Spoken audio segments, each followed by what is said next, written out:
Get ready, start. Sir, I rise to support the Juvenile Justice Care and Protection of Children Amendment Bill 2011 with the hope that this will take care of the mentally ill juveniles of our country. While supporting this bill, I have a few observations to make. The mental hospitals and nursing homes in our country are not in adequate number, and particularly those hospitals in the public sector are in a very wretched condition.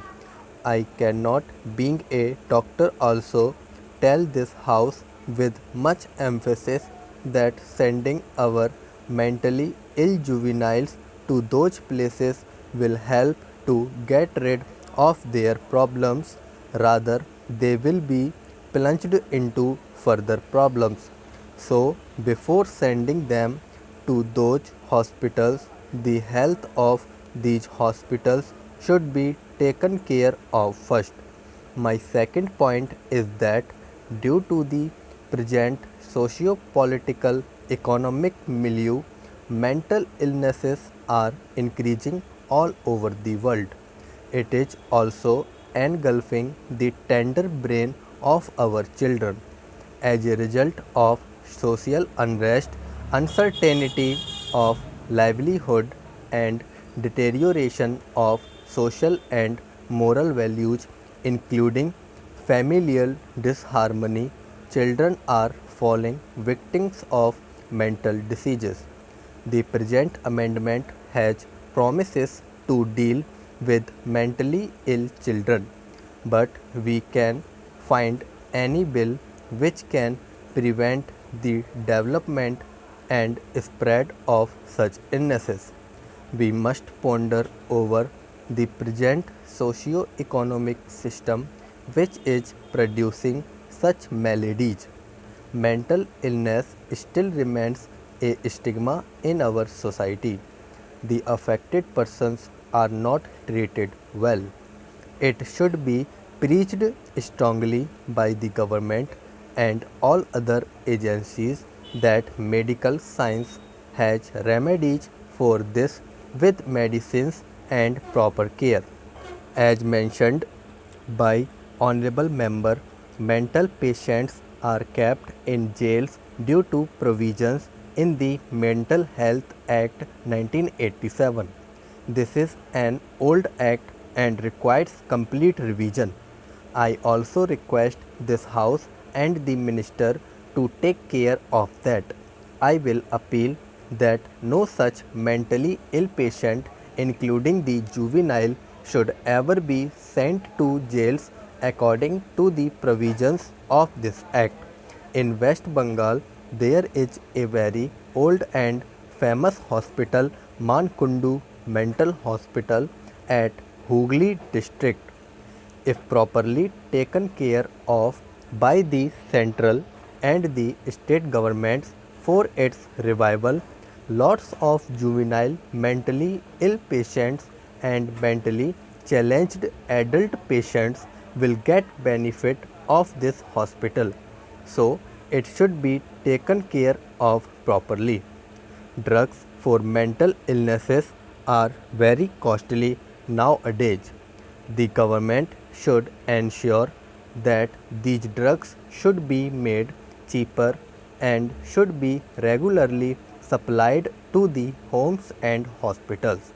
Many of previous speakers have mentioned that the condition of the hospitals, particularly of the homes and shelters, is very bad. Violation of child rights, malnutrition, and maltreatment are going on there. Many a time, not only the male inhabitants but the female wards also try to flee from these homes due to very unfriendly and unsocial practices within the homes. That should be sincerely prevented. I would like to add two very new points which are not mentioned in the House. In these homes also, the narcotic drugs and substances, including alcohols, are being supplied with the help of guards and the administration. They should not be supplied with these things and they should be kept away from such substances. That should be taken very seriously by the government and by the administration. At last, many of these patients, including the juveniles, after recovery, are not taken away by their relatives and parents due to the social stigma, due to their social segregations and economic backwardness. How can these problems be solved? Being a doctor, I have faced it in the hospitals. That should be taken care by the government through this bill. Sir, children, as we all are aware, constitute 40% of the population of our country. Over this period, perhaps on many matters on which the children need care and attention, our society has not been sensitized towards them.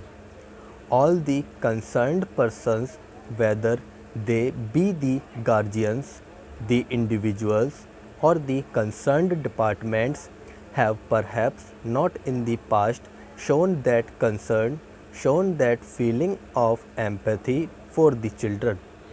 Coupled with the fact there has not been adequate data available to these agencies, that led to a situation where we have not been able to do what we intended to do for the children and what we must do for the children, the most vulnerable sections of our society.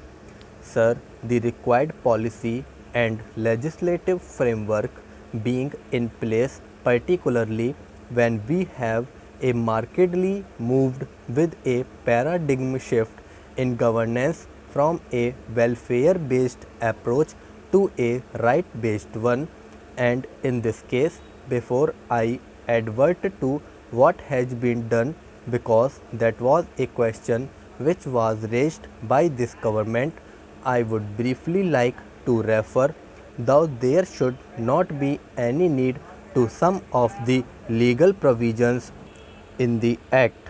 Thank you.